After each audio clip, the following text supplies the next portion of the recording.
Jadi untuk penyepilan ready stock ini ya, nih.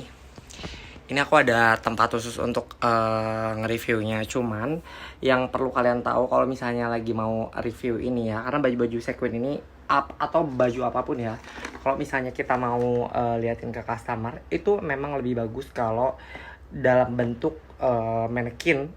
Bahkan lebih bagus lagi kalau di try on. Jadi ada bayangan ketika misalnya si baju itu tuh dipakai tuh kayak gimana sih. Nih gue bakalan spill beberapa baju yang masih ready.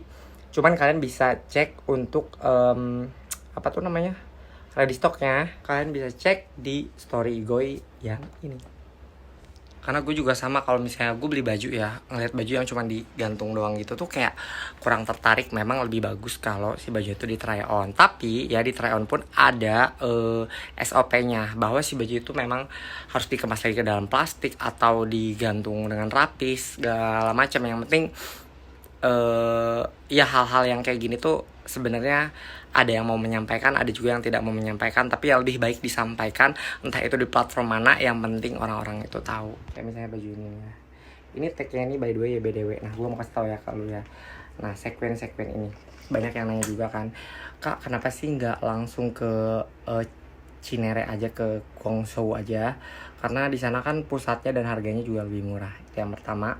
Pertanyaan itu bakalan gue jawab di sini ya. Jadi gini, gue itu kan udah pernah pergi ke sana. Nah, ketika gue ke sana, apakah gue akan mendapatkan misalnya contoh sequin yang bagus ya? Dan yang kedua, kalau misalnya kenapa alasannya gue nggak mau pergi lagi, ketika misalnya ini contoh ya, bukan baju sequin aja tapi baju-baju yang lainnya. Sequin itu baju yang ada bling-blingnya kayak gini. Itu kalau dijual terlalu murah, orang-orang juga bakalan kayak ragu untuk beli nggak ya.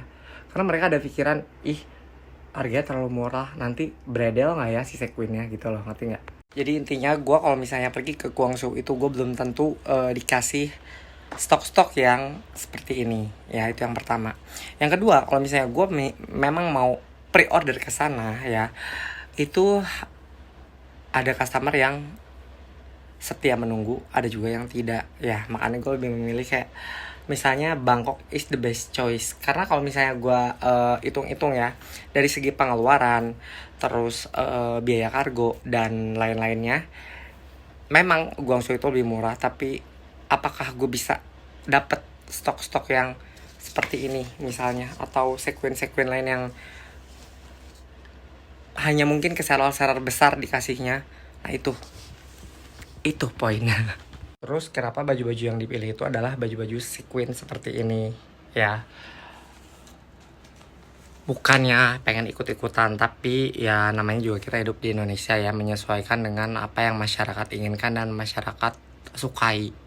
Walaupun kita bukan walaupun gue nggak sebegitu suka, gue suka banget bajunya. Makanya begitu masyarakat banyak yang suka juga, ya udah gas kuy, tabrak masuk.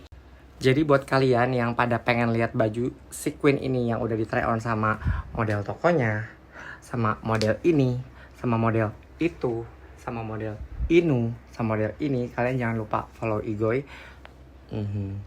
Oh ya, satu lagi, ada pertanyaan waktu itu yang sempat nanya ke gue dan kayaknya jawabannya kurang komplit ya. Untuk penetapan harga ya, kalian juga harus memikirkan tambahan ini ya. Gak semua orang itu waras. Jadi ada juga yang hit and run. Lo gak bisa bilang, oh sistem gue udah kuat, oh ini begini, gak bisa ya. Orang yang namanya orang hit and run itu banyak caranya dan lo pasti bakalan nemu. Jadi untuk penetapan harga, tolong jangan dipas-pasin, karena ketika lo keluar negeri lo perlu budget yang banyak, dan orang-orang hit and run ini pasti akan muncul apapun alasannya.